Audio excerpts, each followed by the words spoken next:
Prepare to experience the strongest radio allowable by law. Secrets will be revealed. Myths dispelled. From the studio gym where excuses never apply, it's Superhuman Radio with your host, Carl Lenore.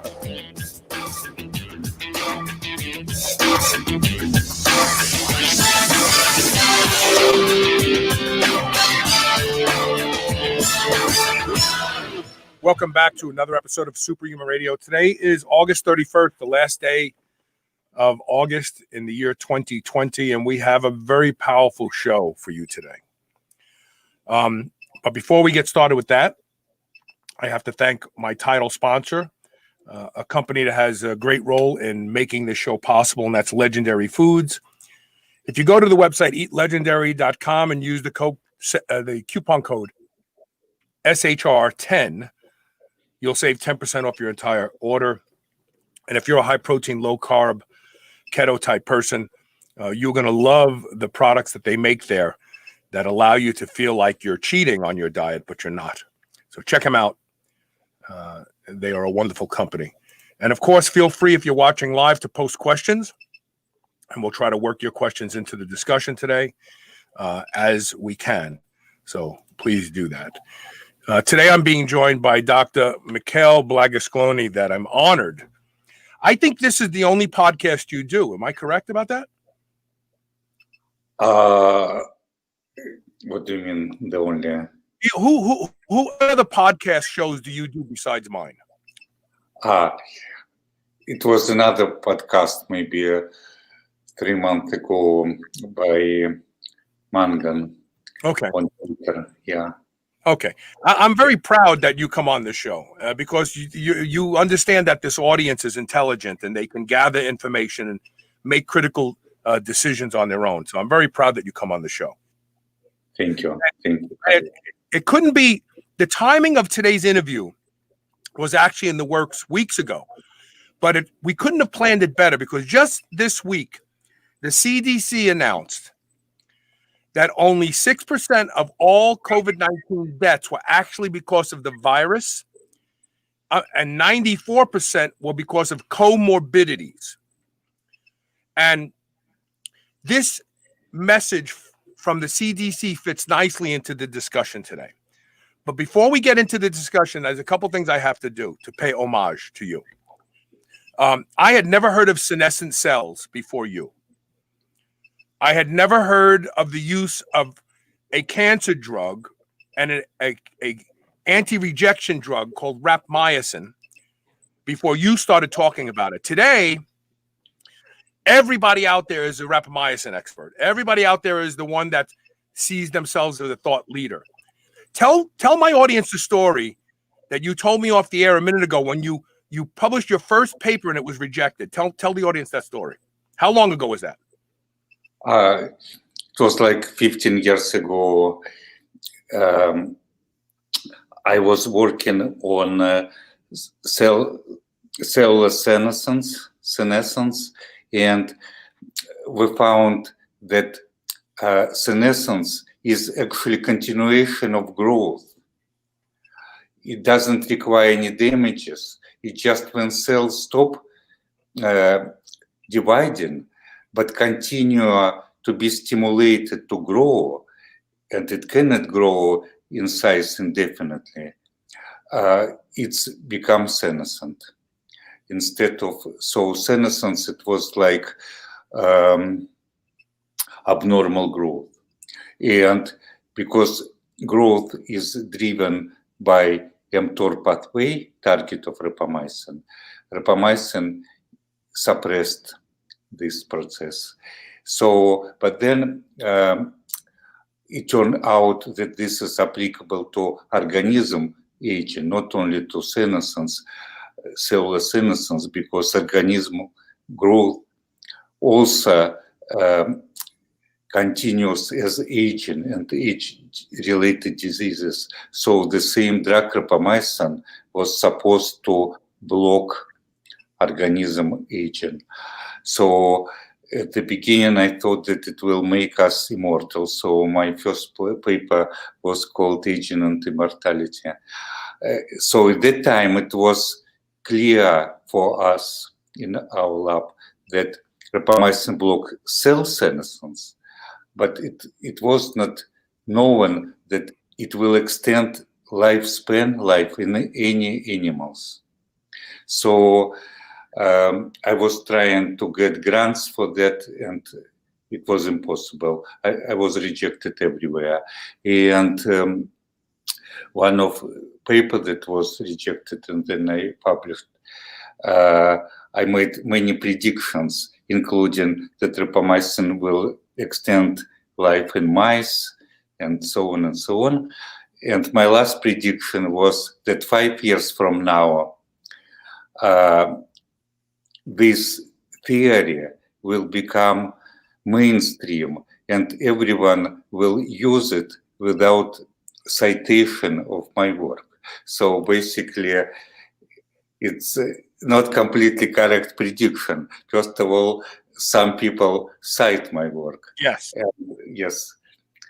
And second, it happened later, not after 5 years, but I would say after 10 years. 10 years, yeah. Yes. So, and in 2009, it was shown that rapamycin extend lifespan in mice. We also published paper next year in 2010. And then it was like 3 dozens of publications on extension lifespan in mice, delaying all diseases, increasing health span, and not only mice. It was all animals tested, including C. elegans, worm, and Drosophila, and fly. Fly. And what amazed me most, actually, last year, it was publication that rapamycin extends lifespan in Hydra. It's, I don't know how to pronounce its Hydra? name. Yes, it was supposed to be an immortal organism, the simplest, immortal. Oh. Okay. Hydra.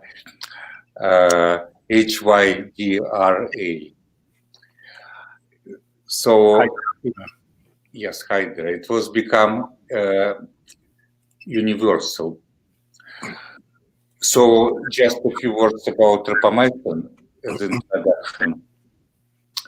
It's also known in the clinic as sirolimus and rapamon, and it was approved for clinical use in 1999. So it's used by millions of renal transplant, mostly renal transplant patients, and then it was used for cancer patients. So clinicians knows these drugs well, and yeah, they're very safe when used appropriately. There are some people out there who always take everything too far. There are I know that there was some studies out in California where they were giving dogs rapamycin daily at high doses, and the dogs didn't do well.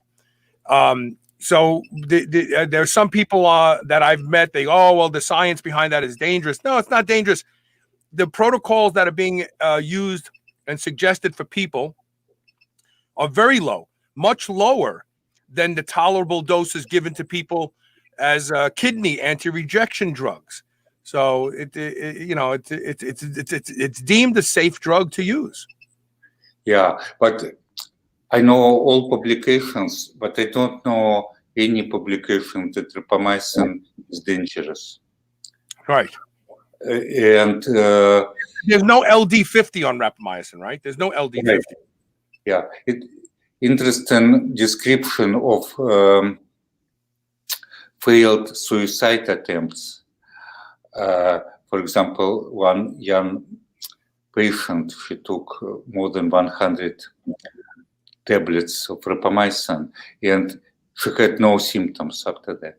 So yes, the only symptom was hyperlipidemia, increase in blood lipids.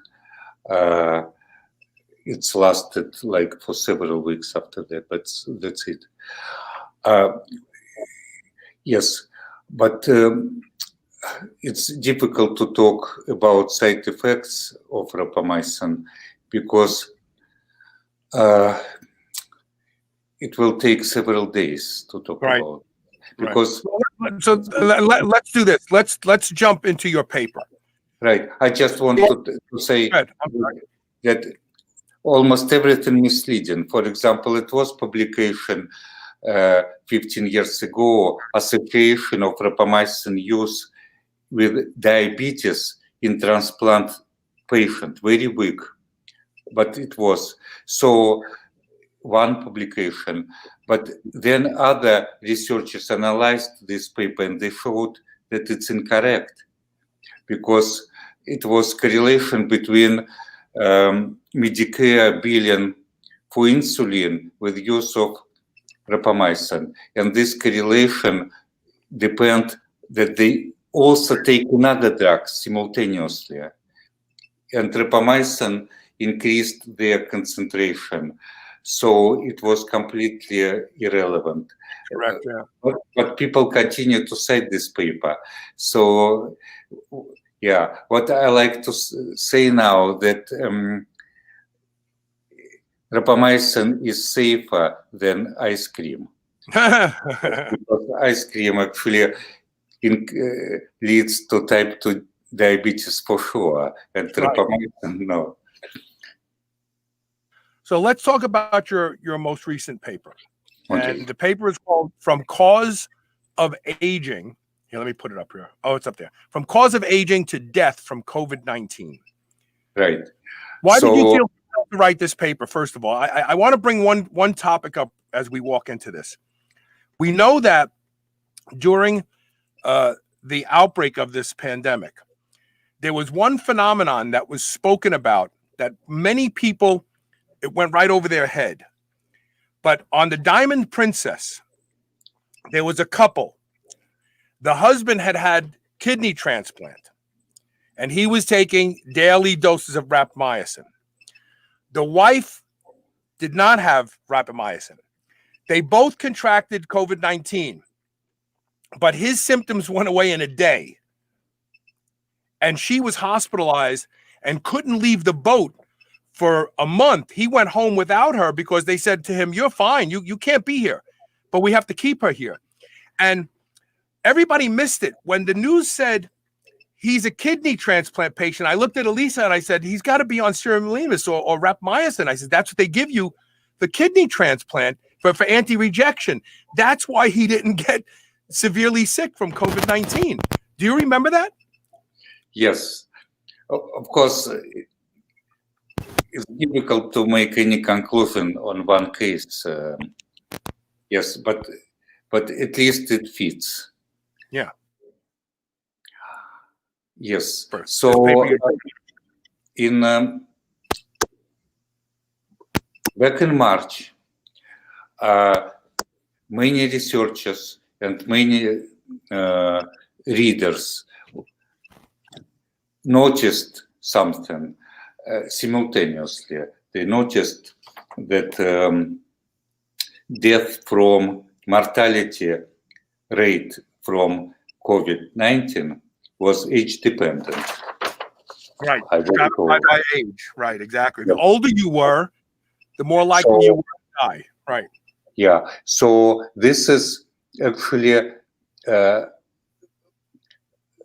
death natural shown from age, but dots show death from COVID, and they go together, except childhood, because in childhood, COVID is not deadly, but natural death is high in infants. Right. But later it goes the same. Right. So it was perfect correlation, exponential, and it was stunning. So many people approached me and they said, I made great discovery. I discovered that we should use anti-aging drugs, and then it could help. And I also discovered that, but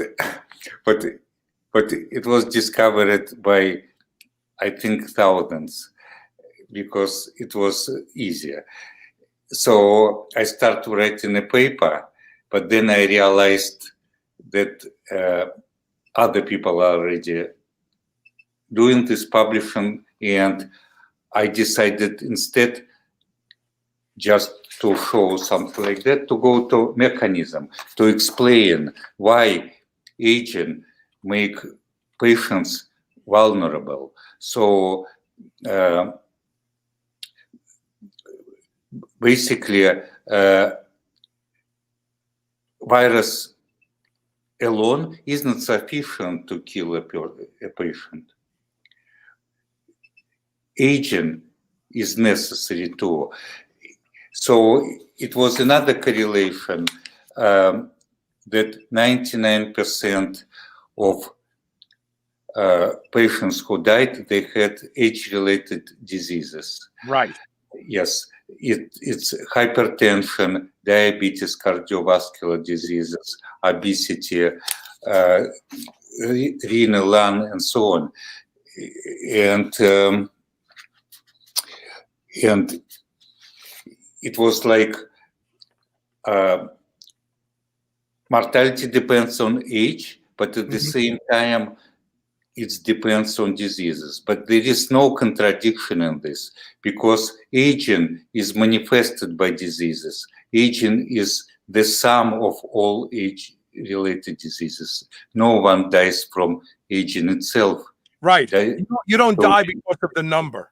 You don't die because of the number. You die because the older you get, the more diseases you accumulate. Right. Yes. But if you accumulate less diseases, it means that your biological age is lower, and if more, higher. So this is why mortality rate from COVID-19 depends on biological age, not on chronological. So age-related diseases are markers. And also, COVID-19 was twice more lethal in men than in women, but the same natural death per year, twice more in men. And men live shorter, they age faster, so everything fits together. So basically, COVID-19 vulnerability. Yeah, there you go. You're right in the center. Perfect. Yes. COPD, dementia, obesity.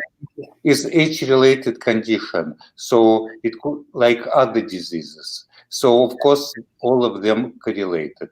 Once again, vulnerability is when person gets infected, that this person will die, because infectability doesn't depend from age, but outcome. Survival depends on it. Yes. So it's typical age-related disease. So you can be COVID-19 vulnerable in the absence of virus, but when you get virus, then it will be lethal. So, and it could be explained by as other age-related diseases. But in its simplest terms, we could say comorbidities is another way of saying the accumulation of age-related diseases. Right. In its simplest way, right? We could say, so when they talk about comorbidity, because let's speak honestly here. Who dies from the flu? Old people. Why do old people die from the flu? Because they already have heart disease, diabetes, asthma, all these other problems that make it difficult for their body to mount a fight to survive a severe illness. Yes, this is one way to look at this one. Another, not mutually exclusive, that these diseases are markers of some other processes. For example, that which are driven by mTOR. So hyperfunctional, very strong innate immunity response that actually kills a patient. Not virus itself, but organismal response. So it's not that immunity is weak, immunity is too strong. Right. Yes. Overreacts. It sets the whole body on fire, basically. Right. Yes. And by the way, this is why children, they have infants, they have so-called weak immunity and vulnerable to influenza, for example. But in contrast, they don't die from COVID because they don't give this hyper response, cytokine storm and so on. So what do you think it is about senescent cells that seem to lead to this hyper responsiveness of? Is it the senescent cell itself that's causing the hyper responsiveness, and so the more you have, the greater the response, or are they triggering something in the immune system that is causing this hyper response? Mm-hmm.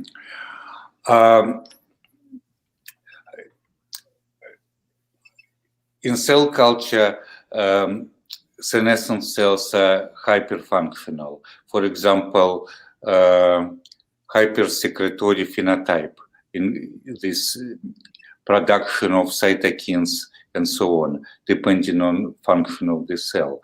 But in the organism, only few cells classically senescent, but it doesn't mean that those that don't look senescent, they are not. They have not most markers of senescence, but their activity is slightly higher than necessary. They are hyperfunctional anyway, including in immune system. So in immune system, some parts, like innate immunity, responds too strongly. Other parts, in contrast, don't respond too strongly because it's very complex system. Elements that are hyperactive, very active, they can block other elements. So what rapamycin can do, increase even function in immune system of some elements, like production of antibodies, vaccinations, because it's inhibit steps, processes, or cells that in turn inhibit final production of antibodies. And it was shown, for example, in humans, that vaccination that rapamycin improve vaccination against flu virus and decrease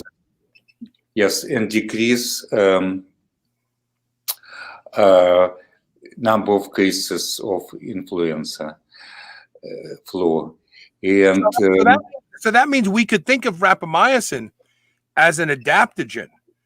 It lowers what needs to be lowered and it raises what needs to be raised. Yeah, it's as I wrote actually 14 years ago, I wrote figuratively. It's rejuvenate immunity, making like infant-like immunity. So it would make sense because And but of course it's oversimplification. No, Yeah. But so rapamycin can have effect on different steps of response. First, in theory, if a person takes it for many years, biological age is lower. So the person is younger, in simple words. So we'll deal with coronavirus better. But of course, we don't know about it because it takes a while. There are clinical trials that were started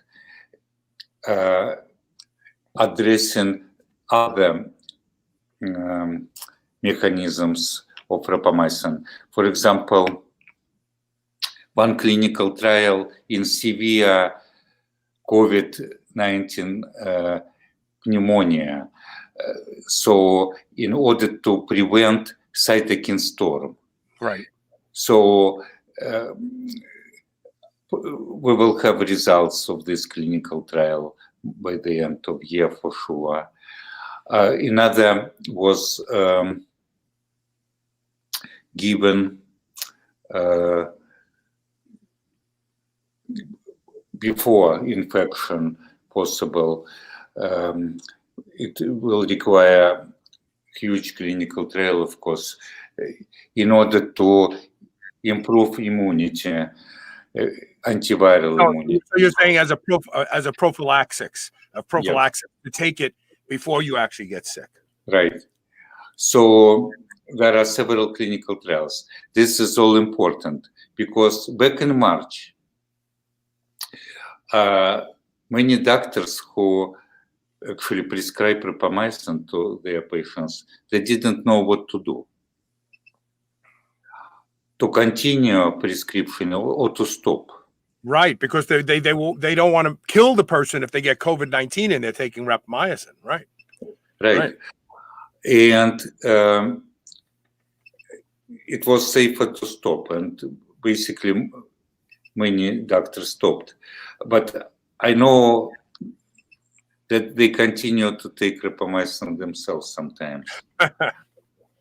Well, you can put yourself in risk, but yes, not your patient.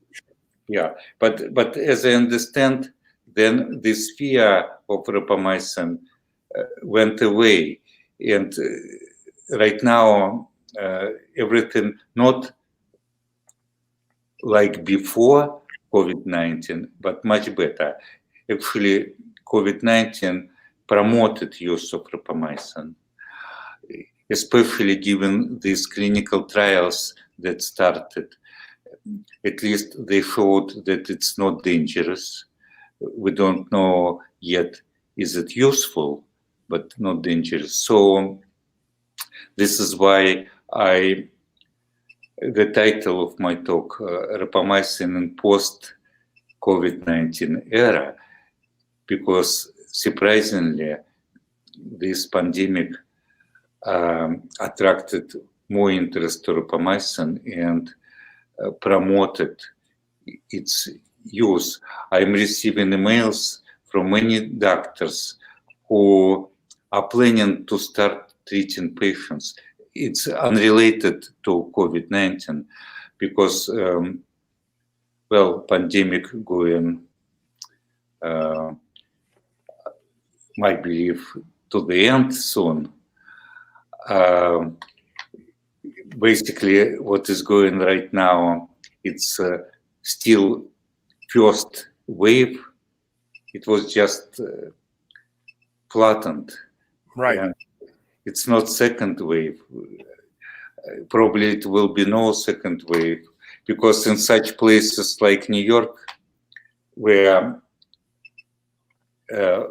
probably everyone who could be infected has been infected. Yes. It's unrelated to my talk, but I believe that not everyone can be infected, so much less number of people. Well, we actually did a show a couple weeks ago where a scientist from Israel showed that the people with the highest 25 hydroxy D levels seem to have protection against even getting infected in the first place. So I thought that was fascinating. So there's a lot, as you point out, there's some people out there who just, they'll come in contact with it and they won't get infected. But we see that across the board on lots of disease states in science. We see outliers who, for some reason, they could be exposed to things and they just don't catch it. So Right. it makes sense that that would be the case with COVID-19 also. I have to take a break. I'm going to ask you to hold your thought just for a second. I want to take a break. When we come back, I want to start talking more about rapamycin in a post-COVID environment, because I really think that what a lot of your work is pointing to today is that it's not just COVID-19 that we will be protected against mortality when we address senescent cells. You know, my biggest frustration is when I first started doing this show 14 years ago, a lot of people thought when we talk about anti-aging, we're talking about living forever. We're talking about dating younger women. We're talking about looking like a 20-year-old again. And I've always been talking about the suppression of age-related diseases. And I really think that what your work points to is a much grander picture than just COVID-19. It's all older people die from everything easier. Why? Because the accumulation of senescent cells taxes their system to such a great degree that they are not capable of mounting a response, a healthy response to anything, and it kills them. So I really think that I want to come back and talk about the fact that I think that what your work is really providing us with is a blueprint going forward to change the way allopathic medicine treats people only when they're sick and starts treating them before they get sick entirely. Okay, can we talk about that when we come back? Yes, Carol. Okay, all right, stay tuned. We'll be right back with more of Dr. Mikhail Blagosklonny.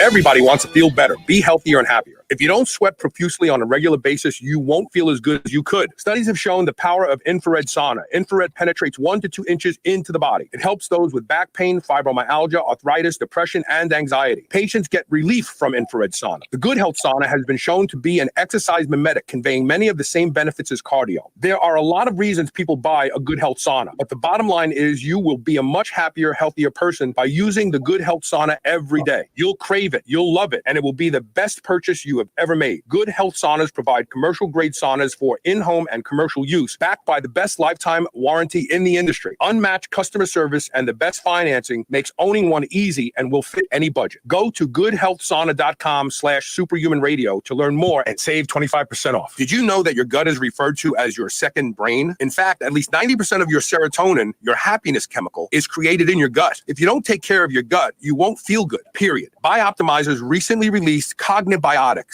a new breakthrough probiotic formula that is clinically proven to enhance your brain function, your mood, and overall mental health. Most probiotics often include conflicting strains or quantities and can cancel each other out. Cognibiotics delivers the exact strain you need in exactly the right ratios and quantities. With a 365-day, no questions asked, money-back guarantee, you can try them out for yourself to start feeling the incredible difference Cognibiotics makes in your mood, mind, and performance. For an exclusive offer to my listeners, go to cognibiotics.com/SHR. That's COGNIBIOTICS.com/SHR and use code SHR10. Quest Nutrition makes bars, cookies, chips, and pizzas out of complete dairy sacrificing taste. Each delicious chocolate-flavored chip, cookie chunk, and crunchy crumble is custom made to maintain Quest macros. It's time to enjoy foods that work for you, not against you. It's time to enjoy your Quest. You've heard me talk about the chill pill on the show and how effective it is at helping people who suffer from social anxiety, or sometimes when you just want to take the edge off to a long, stressful day. Well, listen to this story from Dylan Goutreau. Definitely takes anxiety away, which I have a long history of having. Started out at 2 milligrams a day of Xanax. That was at 8 years old. And so I stopped using benzos 3 years ago. Extremely difficult. Yeah, so I spent about 3 years trying to find anything and everything I could that would be healthy for me to help with anxiety. Because I'm talking, full out panic attack. The chill pill was the first thing that I found that actually in the middle of a panic attack I can take, and it definitely subsides. Go to drseeds.com. That's DRSEEDS.com. Use coupon code SHR and save 20% off your first bottle of the chill pill. Check it out. I promise this is one supplement that delivers. Unlock your potential with the best cognitive enhancement and anti-aging supplements on the market. PureNootropics.net.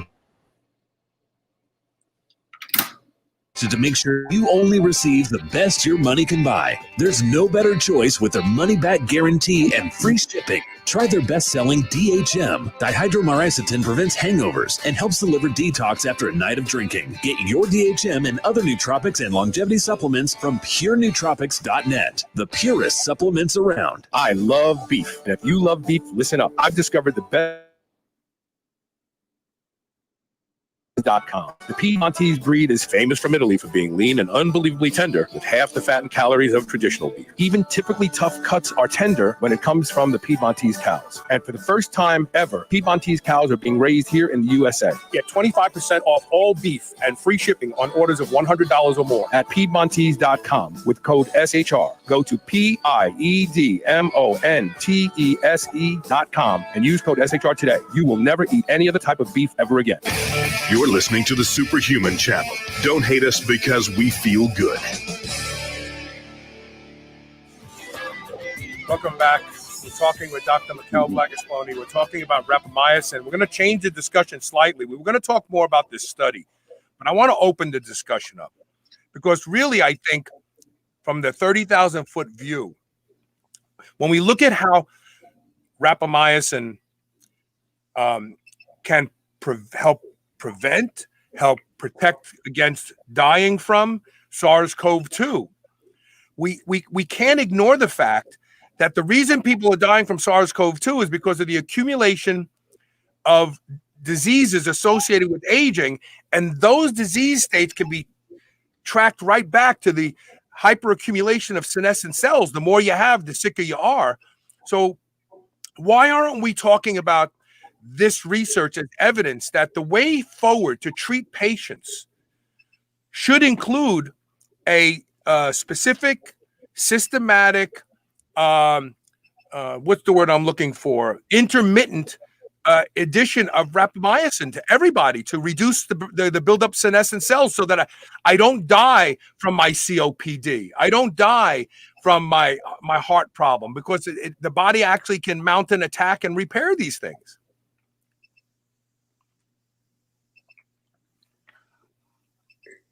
Yes.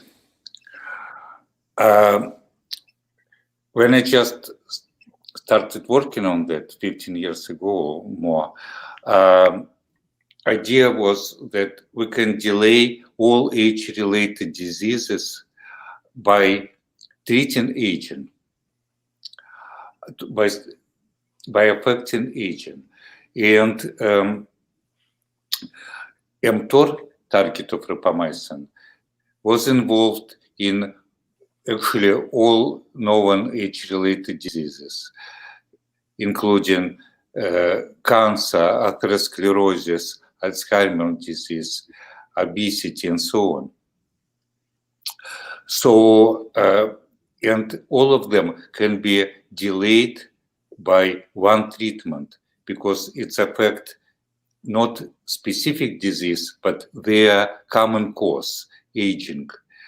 So, and this drug is rapamycin. personally, because I'm oncologist, I'm most fascinated with its effect on cancer prevention. Mhm. And what is interesting, there was work in cancer research completely unrelated to aging research, to geroscience, on prevention of cancer by rapamycin in mice. My favorite work was published in 2007. It was 90% reduction of lung cancer in mice. Wow. Mice that were given to smoke tobacco. Yes.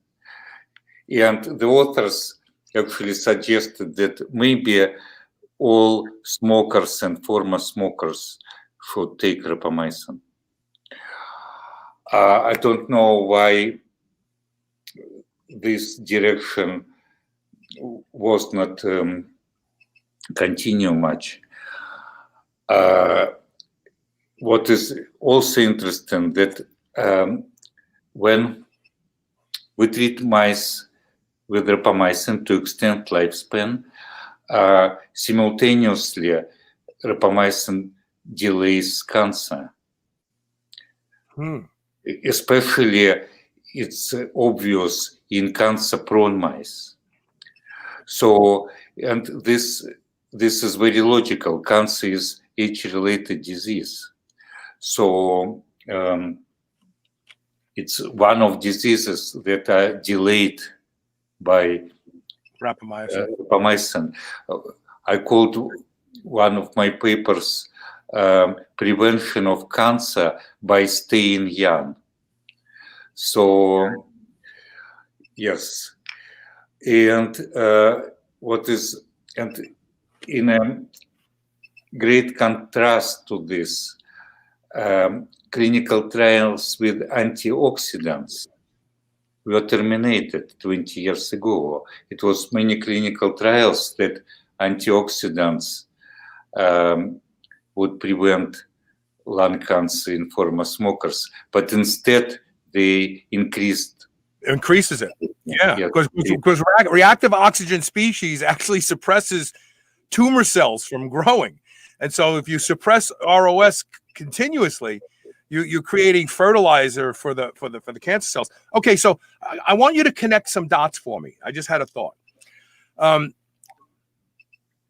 Dr. Thomas Seyfried, who authored the book Cancer as a Metabolic Disease or Disorder, did several really well done studies showing pretty clearly that it's the mitochondria that switches to anaerobic respiration before oncogenes start flipping on and turning cells into tumors. And so my question to you is, what is the relationship between mTOR, rapamycin, and possibly mitophagy or mitochondrial function? Yes. So rapamycin stimulates mitophagy. So defective mitochondria, can be out-of-aged and then replaced by better ones. And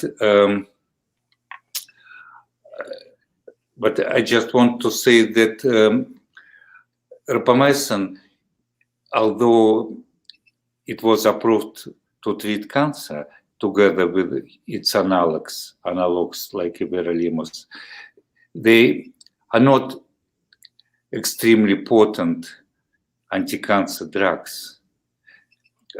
This actually was predictable. They affect aging and thus delay cancer. But indirectly affect cancer. Yes. They indirectly affect cancer. Yeah, but when cancer already raised, they cannot kill cancer cells really. So they are not cytotoxic.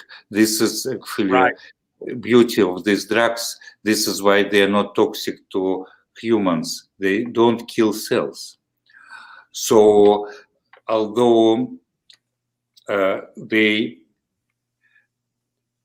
treat cancer, but it's not that their use make cancer curable. This is what they want. Yeah. So it's mostly prevention. By the way, this prevention was observed in renal transplant patients. Right. Because they have a lot of skin cancer. This is very characteristic. But when they were switched on rapamycin, sirolimus, incidence of skin cancer dramatically decreased. So it's observed by chance, and it was many publications on that. But the same actually with all other age-related diseases. And now there is great enthusiasm to use rapamycin for Alzheimer's disease and Parkinson disease. It was attempts to use for age-related macular degeneration, but it was local. Interestingly, rapamycin even used now for cosmetic purposes in skin cream. And some doctors prescribe rapamycin cream. It's not commercially available yet, but it could be done by doctor prescription. But some of that is being delivered systemically, because we know anything that gets in past the stratum corneum gets picked up by blood vessels and delivered systemically as well, right? So, yeah.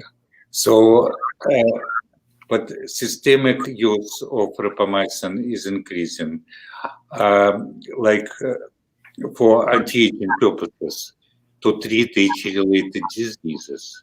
So it's not like only for cosmetic purposes, as you understand. It's to prolong life, to make it healthier, to treat age-related diseases.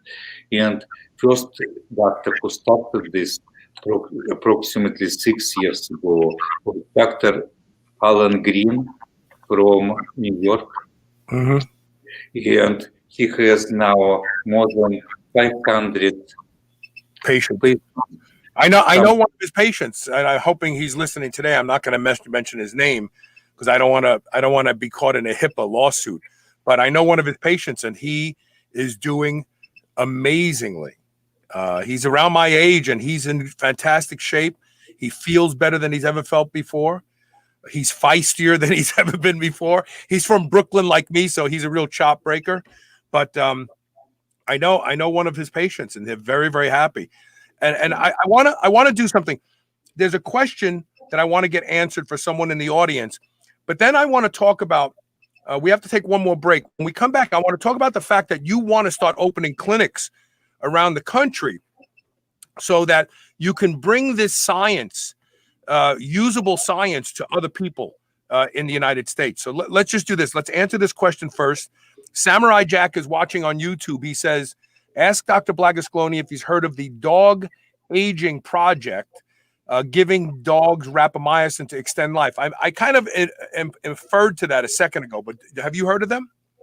Yes, Matt Camberlin is running these studies for many years.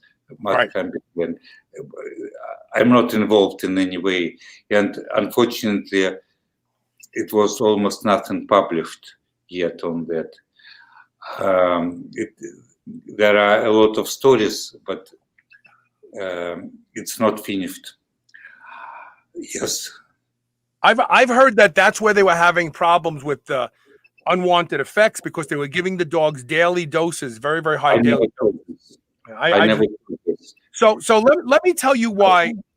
Let me tell you why I have not been a more diligent fan of rapamycin. I just take 6 milligrams every other week, twice a month. And the reason I don't take it more frequently is because I'm afraid that I'm going to suppress mTOR too much, because I want to keep my muscle. I want to stay strong. I want to stay muscular. Uh, So tell me why that I'm incorrect about that. yes. First of all, it looks like there is not too much of good stuff. At least in mice, the higher dose, the longer lifespan. It was never, maximum lifespan was never reached. It was never studied that increase of rapamycin further will decrease lifespan. It always goes up. Second, about muscles, there are many studies that rapamycin treats and prevents sarcopenia. Really? Yes, I put information on my website, mikhail.blagosklonny.com. I didn't publish this review, but yes. And actually, I am taking rapamycin. I put video on Twitter how I do this. And I exercise now a lot. And I can do pull-ups increasingly. Now I can do 4 or 5 pull-ups. Just 5 years ago, I could do 0. Oh, and so here's the second part of that question. And I actually texted this to you a long time ago, but it fits nicely into this discussion. So rapamycin suppresses mTOR. Consuming large amounts of high quality animal protein, high in leucine, turns mTOR on. Now, we've talked about it on this show for years. A wave of mTOR and autophagy is what gets the most muscle built. If mTOR is turned on all the time, then the muscle synthesis, protein synthesis is shut down.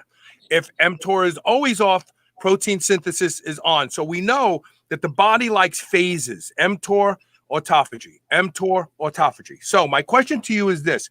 If I take a large dose of rapamycin, let's say I take 20 milligrams in one day, that should last, I think the half-life is about 3 days. Theoretically, if I ate 400 grams of high leucine protein a day, would that blunt the effect of rapamycin? Would it contribute to mTOR turning on for a little while? Has anyone looked at the effects of rapamycin in the face of high protein intake? Yeah, there is some missing information here, which is important. That rapamycin doesn't inhibit all activities of mTOR. There are so-called rapamycin sensitive and many other rapamycin insensitive, they continuous. So, and amino acids, they activate all activities. So, and different activities actually. So it's not that they're completely antagonistic. They slightly overlapping antagonistically, but so what is important that rapamycin doesn't decrease muscle size. It's now proven in many studies it doesn't decrease. Why it doesn't decrease? It's another issue, of course, to investigate. So we're going to take our last commercial break. And when we come back, we're going to talk about the fact that you are endeavoring to open clinics throughout the United States. And I want to allow people from this audience to be able to reach out to you and talk about what the future looks like for what I consider the next phase of optimistic medicine. Optimistic medicine. We're going to talk about that when we come back. Stay tuned. We'll be right back.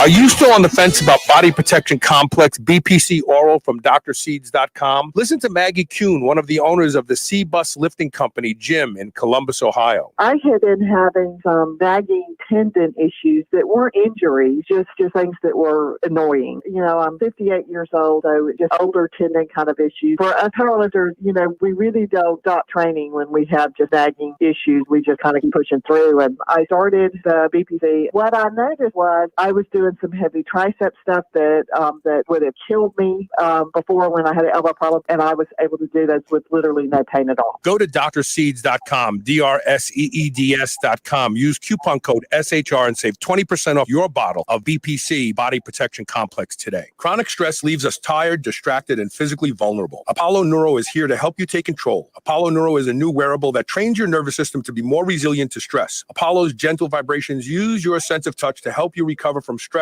going from fight or flight to rest and digest so you can relax, get to sleep, focus, and stay healthy. Developed by physicians and neuroscientists, Apollo Neuro has been tested in multiple clinical trials and is proven to improve heart rate variability, the key biometric of stress. Special offer for friends of Superhuman Radio. Try Apollo Neuro today and get 15% off your purchase at apolloneuro.com/superhuman. That's APOLLONEURO.com/superhuman. New Mass Pro Synthogen X2 just upped its own legendary game. To distance itself even further from the rest of the pack, Synthogen X2 now has double the key active ingredients. If you've ever wondered what steroid-like recovery feels like, Synthogen X2 delivers. See why others compare it favorably to powerful bodybuilding drugs at synthogen.com. Mass Pro Synthogen. When you train with it, you'll gain with it. Among the easiest and most popular ways to experience the life-altering benefits of hemp, Planet Earth CBD soft gels offer fast-acting effects as they release quickly. Made in a GMP-compliant, US FDA-registered facility, you can count on Planet Earth safe soft gels. These soft gels provide temporary relief from pain and so much more. Manufactured with the calming combination of chamomile and melatonin, you got yourself a long-needed CBD solution. 25 milligrams of nano-emulsified hemp extract per serving with anti-inflammatory agency. Planet Earth sleep-supporting soft gels will have you forgetting about today's worries for a better tomorrow. Unwind with Planet Earth CBD today. Chronic stress leaves us tired, distracted, and physically vulnerable. Apollo Neuro is here to help you take control. Apollo Neuro is a new wearable that trains your nervous system to be more resilient to stress. Apollo's gentle vibrations use your sense of touch to help you recover from stress, going from fight or flight to rest and digest so you can relax, get to sleep, focus, and stay healthy. Developed by physicians and neuroscientists, Apollo Neuro has been tested in multiple clinical trials and is proven to improve heart rate variability, the key biometric of stress. Special offer for friends of Superhuman Radio. Try Apollo Neuro today and get 15% off your purchase at apolloneuro.com/superhuman. That's APOLLONEURO.com/superhuman. Do you remember those delicious toaster pastries you had when you were a kid? You know, the rectangular sugar-filled snacks? Well, guess what? Legendary Foods has just made low-carb toaster pastry. This is the first of its kind, and honestly, these things are amazing. They have 3 to 4 net carb, less than 1 gram of sugar, and 9 grams of protein. You can eat them right out of the wrapper or lightly toast them. The only question is, which flavor? Strawberry or brown sugar cinnamon? They're available at eatlegendary.com and Amazon. Spit that out right now. This is the Superhuman Channel. We're very fortunate to have Dr. Mikhail Blagosklonny here today with us. He is a thought leader in the area of longevity, and it's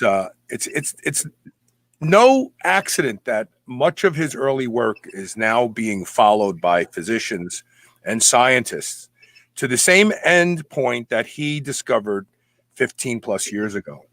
And that is that by modifying the landscape of mTOR and reducing the accumulation of senescent cells, people can live. And you know what? This may not really extend your life per se, and I want to qualify that when I say that. I don't want people to get mad at me. But if you're starting to see the allostatic load of accumulation of diseases, and you're slowing down, and you can't do the things you can do, you can't sleep well, you're going to die sooner than you need to.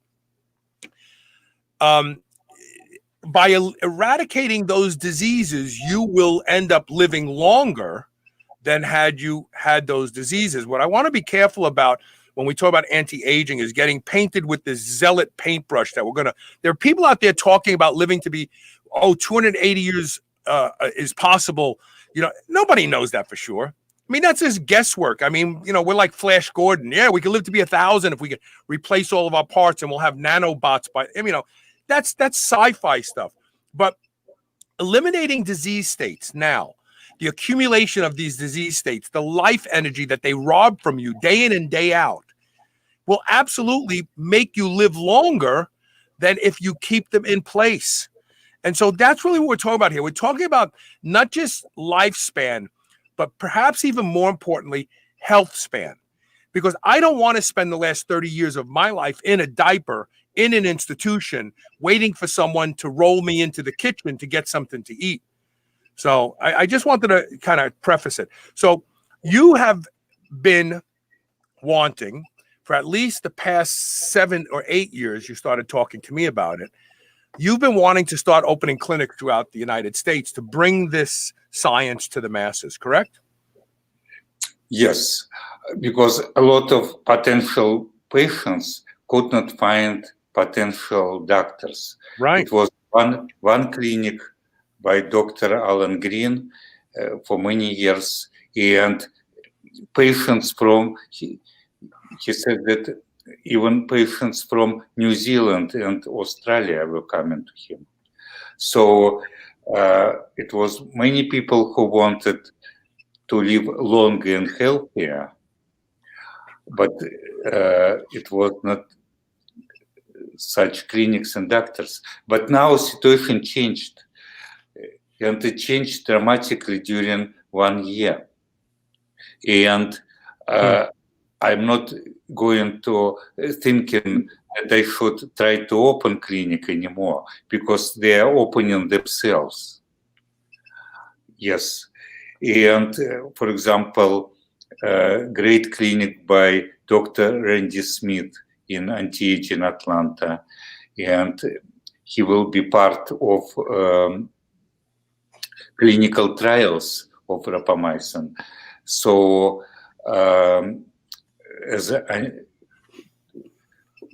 to prevent age-related diseases, I know Ageless RX clinic in Chicago, and all they will operate online. So it will make everything much more easier in all states. Something like that happening in Europe too. So I want to. So about 1.5 years ago, I started saying to you, do this online, because why dot the landscape with clinics? I think that one of the beautiful things that happened from COVID-19 was the general acceptance of telemedicine.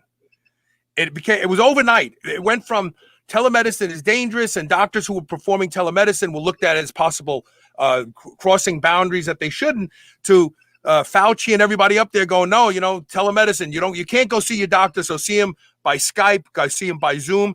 So the general acceptance of telemedicine has actually opened the door for something that I've hoped for a long time. Like Dr. Green, is he accepting telemedicine patients yet? I don't know. I'm going to email him later and ask him. I did not in touch with him really, but other doctors, they accept telemedicine.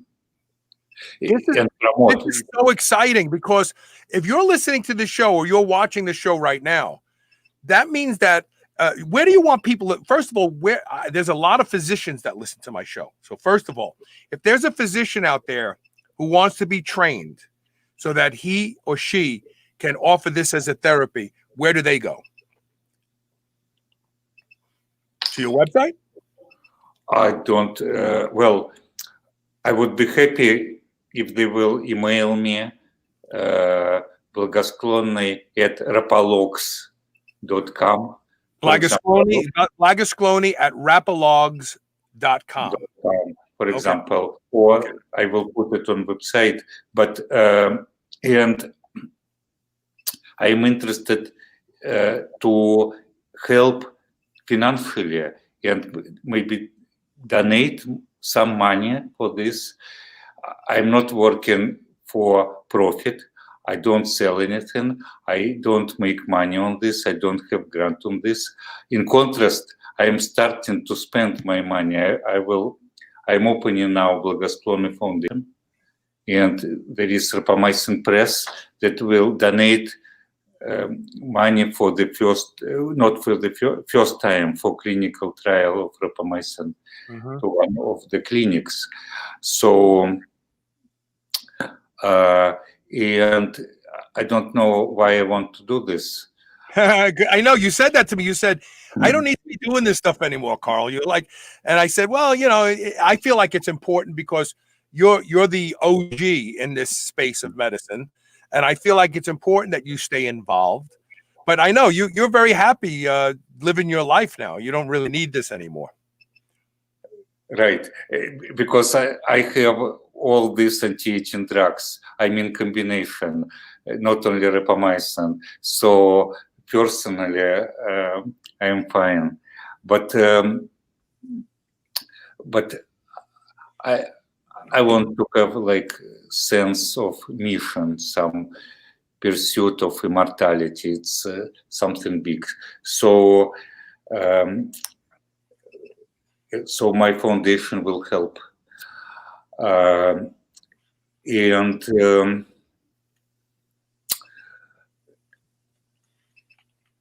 everything is changing during the last year. It's become accepted. Just 1 year ago, it was only Dr. Alan Green. I know, it's amazing. After I let you go here shortly, as the interview comes to an end, I'm actually going to come back and talk about my theory on why men are affected by COVID more and why men die younger. And it's a very simple thought. I'm gonna give it to you now, and then I'm gonna go on the other side. And I don't want you to be tied to my theory because people say, "Hey, that guy's a quack." But I have this feeling that iron accumulation increases the ability for cells to become senescent, and testosterone increases iron absorption. That's a very ultra simplistic statement. But that's, my mind is not as sophisticated as yours. Mine is quite simple. What do you think about that statement? I think that it makes sense. But I just, first of all, I cannot know everything in detail. So, right. Yes. No. Okay. But about iron, it makes sense, but you can take a view on something from very different perspective. You can take view from iron, you can take view from something else, and it will be not complete picture. I am taking view from mTOR for one simple reason, because we have drug. Right. And you can affect that, right? Yes, right. Because if it would be some in this mTOR network, and they connected with the iron, everything interconnected. But I call it mTOR point of view, just because there is drug to test. Right. So, and to use clinically. So the website is MikhailBlagosklonny.com, MikhailBlagosklonny.com, correct? Correct. Now I understand that I will work on this website because it was not very active, but after our talk, now I must to do it. But also they can follow me on Twitter, just Blagosklonny. Okay. My name, on Twitter. And they can email you at Blagosklonny@rapalogs, RAPALOGS.com. Yes, logs. Logs, yes. LOGS. Yeah, Blagosklonny@rapalogs.com. And I hope that doctors email you and say, hey, we want to start offering this therapy. Help us. That's the first. I already know. I'm texting with the doctor right now who couldn't watch live, but I know that she's going to reach out to you. And I know another doctor that's going to reach out to you too. This is a dream come true. It really is. All right, look, thank you so much for making time to be here today to talk about this. My pleasure. Okay, we'll talk soon, okay? Take care. Yes, thank you. All right, we're going to take one quick commercial break, and when we come back, I'm going to take my feeble attempt at science, but I'm going to connect some dots. I think I have some dots to connect that also include mTOR in the testosterone equation. Stay tuned. We'll be right back. Recently released. Well, hold on. Sorry about that.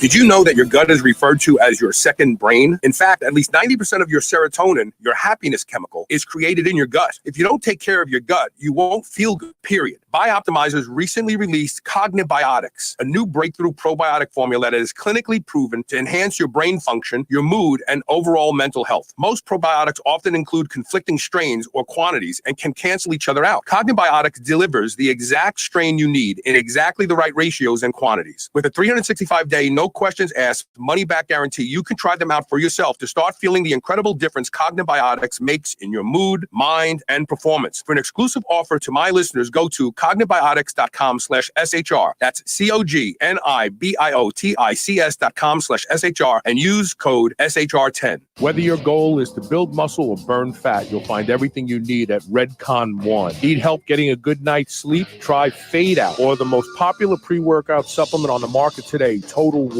Sign up for their new Transformation Challenge and win $10,000, or shop for apparel that people at the gym will know that you are serious about your training. Need a testosterone booster that works? Check out Boomstick. Whatever you need, you'll find the best quality supplements on the market at Redcon One. Go to redcon1.com. That's REDCON, the number 1.com, or go to superhumanradio.net and click the Redcon One banner ad today.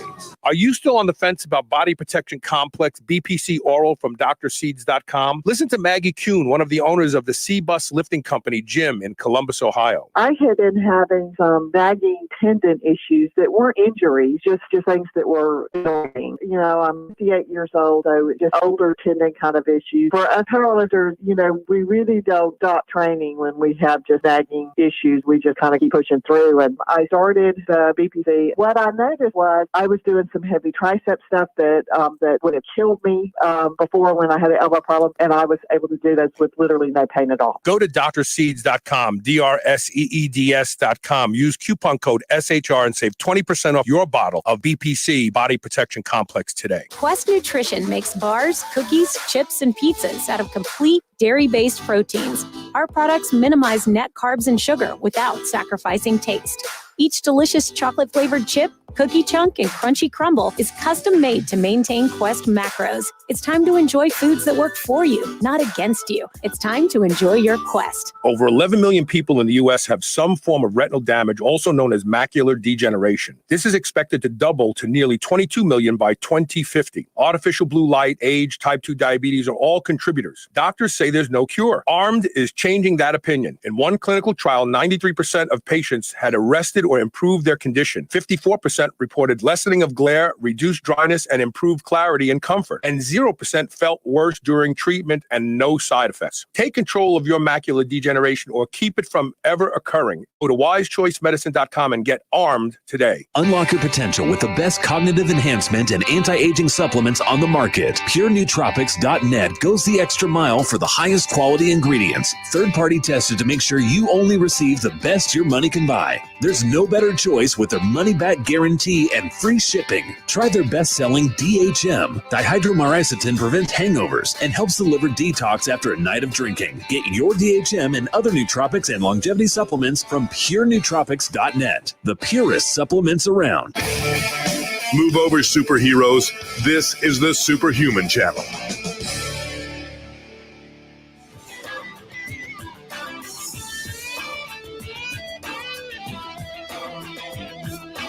Welcome back.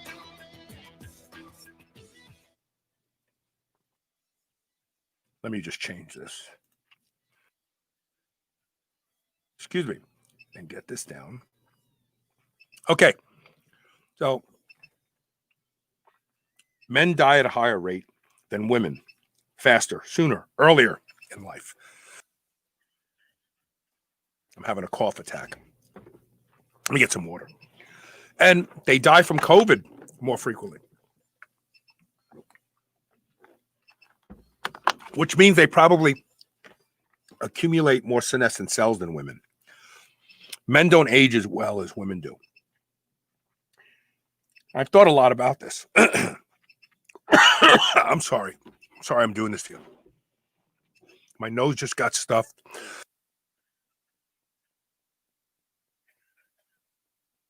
I'm having some sort of allergy attack. Anyway, what we know is this. Men probably end up with more senescent cells than women. And why is that? I think I know. Men eat a lot more red meat than women. That's a fact. Iron. So senescent cells have 5 times more iron than quiescent cells or healthy cells.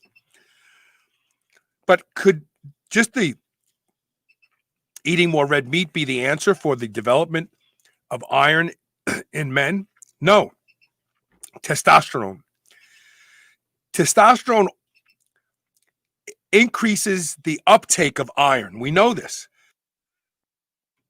That's why when men are on testosterone therapy, a lot of times they have to donate blood. They get too much red blood cells developing.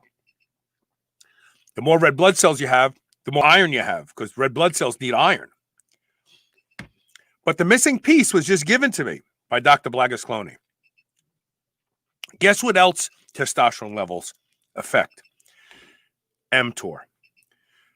Several studies show, I just found them. Here, I'll read this one real quick. Testosterone regulation of AKT, mTOR, FOXO3A signaling in skeletal muscle. And the takeaway right from the beginning is men with low testosterone have low muscle because they have low mTOR. So that means men with high testosterone have more muscle because they have more mTOR activity. So there's the answer. The reason that, I'm sorry I'm doing this to you, men die younger than women, age worse than women, die from COVID-19 more than women, and most likely have greater degree of senescent cells than women is testosterone and red meat. I'm sorry. I love testosterone. I've been on testosterone therapy since 2007. I'm not stopping. And I love red meat. So what is the answer for men? It's something I've talked about on this show for a long, long time. Donate blood. I told my own son, donate blood at least twice a year. Start now when you're 30. Because this is where men can actually save their own lives. Donating blood is critical. So women, and here's the iron link again for women. Women start to bioaccumulate iron after they go through menopause because they stop having periods, they stop bleeding. So Ron Penna, who is also fascinated by iron like I am, checked.